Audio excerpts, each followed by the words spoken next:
Well, hello again, YouTube. It's Petey Two Finger here in Chicago. We are having a severe weather. We're having a tornado warning. I'm not going to shut my air conditioner off for this video because it's really hot here in Chicago today, and I'm going to try to keep this quick. I had made a video about this topic going back a while back, and I know that there's going to be people who are going to be proponents. They're going to be for this. They're going to say, this is good, don't take this away. Or, you're wrong, Petey. Microdose chocolates are really good. Okay? The video that I had made going back 6 months ago or however long ago that was, I forget. To sum it up, that if people are marketing, if they're selling chocolate over the counter and telling you that it's like, this is shrooms. The other one was diamond shruuumz.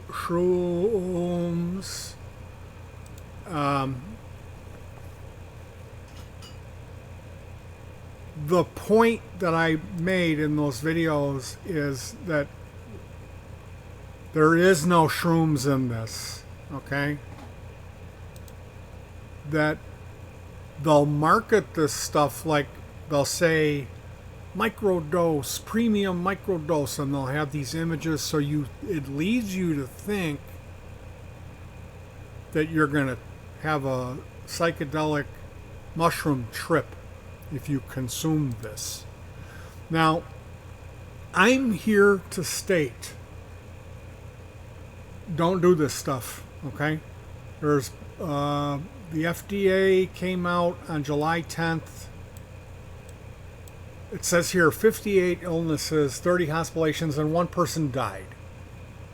Now, I could go on and on and on and on and talk about this stuff and theorize about what's in it.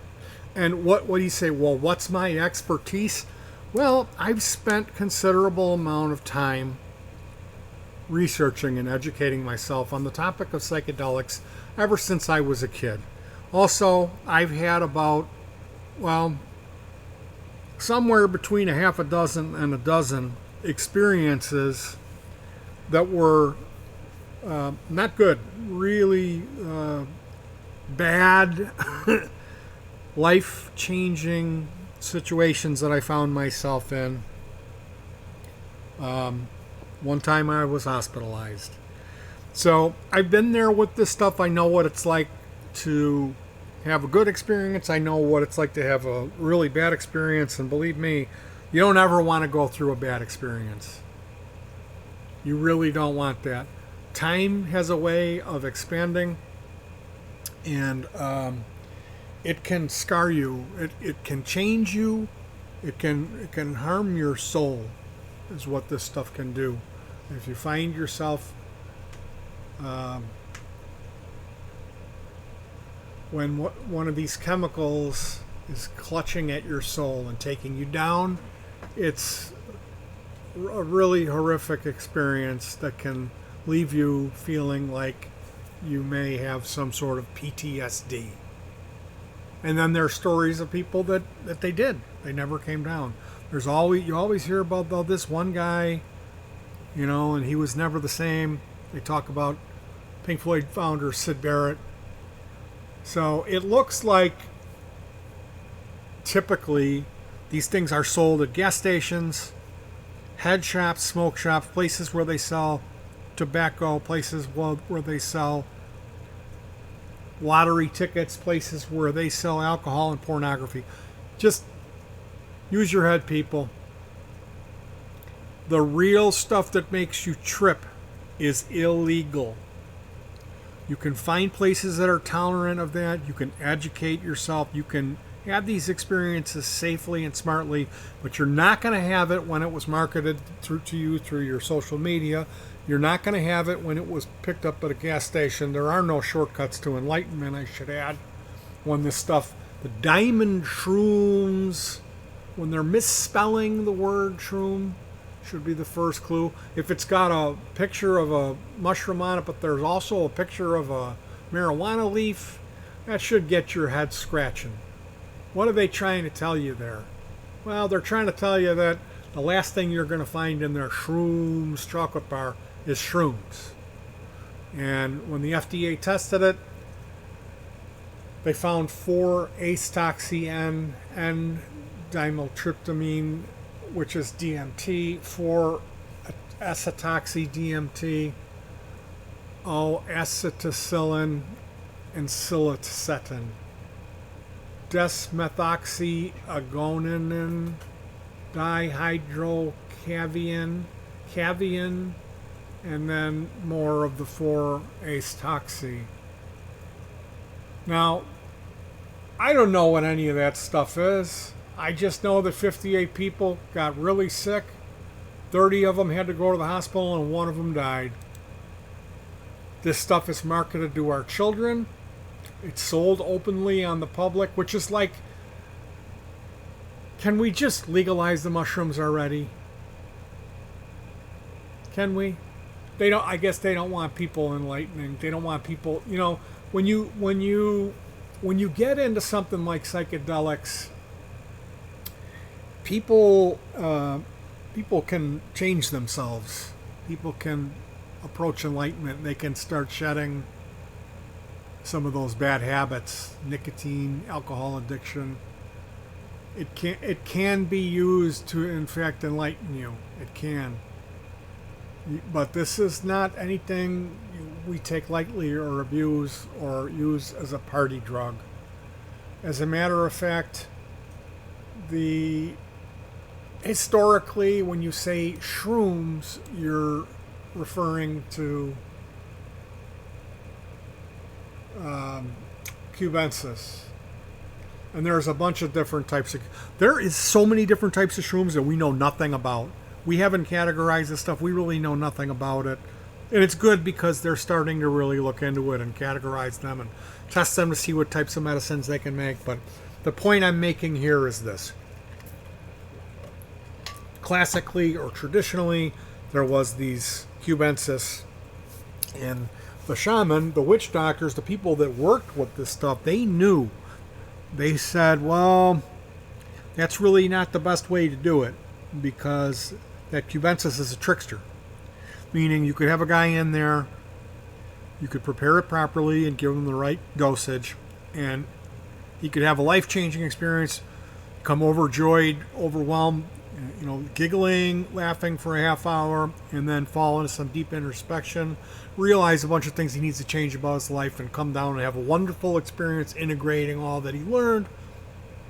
A year later, you have him back and repeat the same dose, the same procedure, and the guy could fall into a coma of terror and then come out of it all scarred, all PTSD'd out.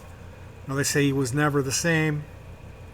And that's why they call cubensis a trickster. That's why they say they don't trust it. There's another mushroom they discovered. I think it was categorized into the mycological community in '96. This stuff's called Panolia cyanescens. Real tiny little mushrooms. And those are supposed to have none of the bad side effects. They're supposed to be really powerful, so you take a lot less, like you only take a quarter gram. But they just give you light and love. They don't give you any of the bad trip. So, yeah, I mean, you can educate yourself. You can begin to try to learn about this stuff. It's a massive topic. And if you do educate yourself... Sirens back on? If you do educate yourself, you'll learn that any product that's sold over the counter with a misspelling of the word shrooms is you're going to want to run from that. This is really bad news. It's not good. And even when you're working with the real stuff, there's more to it than that. So look into something like Panolia cyanescens and do the right thing, which means be respectful, be careful, have a trip sitter, have intent, set and setting, all that type of stuff. So I'm not here to say, party, party, party, everybody should take mushrooms and trip. It's just the opposite. We need to be really careful. And as far as these products go, run. At best, you're going to get synthetic psilocybin, which is made in a Chinese lab. We don't know if that's clean. It hasn't been FDA tested. And at worst, you're going to get some weird research chemicals. Because they're not telling us what they're putting in their Shroom's diamond candy bar. But it's not Shroom's, I can tell you that. You know, maybe there's some people out there that ran into that synthetic psilocin and said, hey, I took it and I had a regular trip. Well, you got really lucky. And one thing you may not have known was whether or not what you took was clean, because that synthetic psilocybin, it's made in the research chemical labs in China and it's shipped over here to be sold in the black market. So it's just one of these subjects that is being presented in one light on social media, and then when you look at the other side of it, you see there's fear mongering.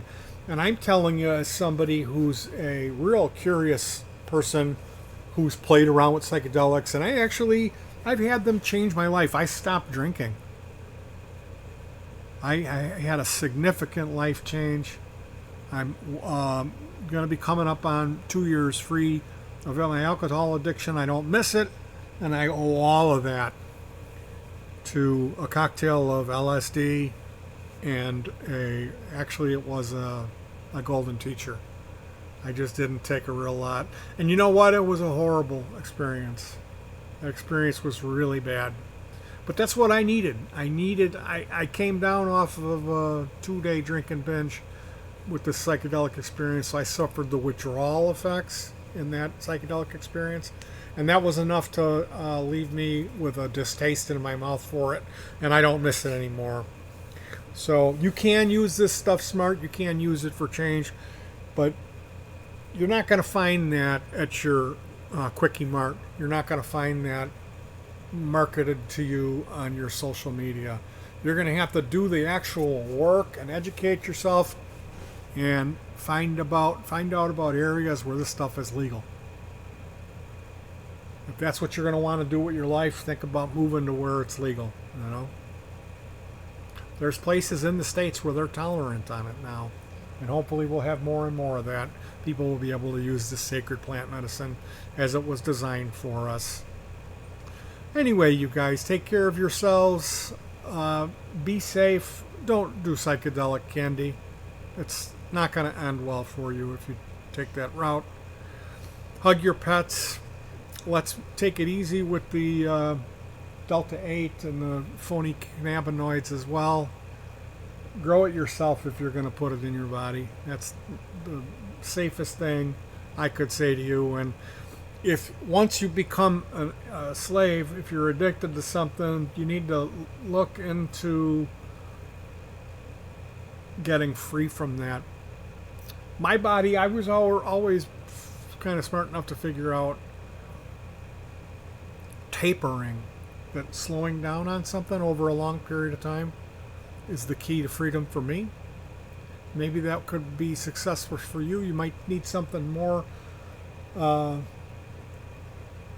like a sledgehammer attempt, like I talked about at the end of a 2-day alcohol binge, taking a psychedelic experience with the intent that I was going to focus on quitting, and I found myself some success there.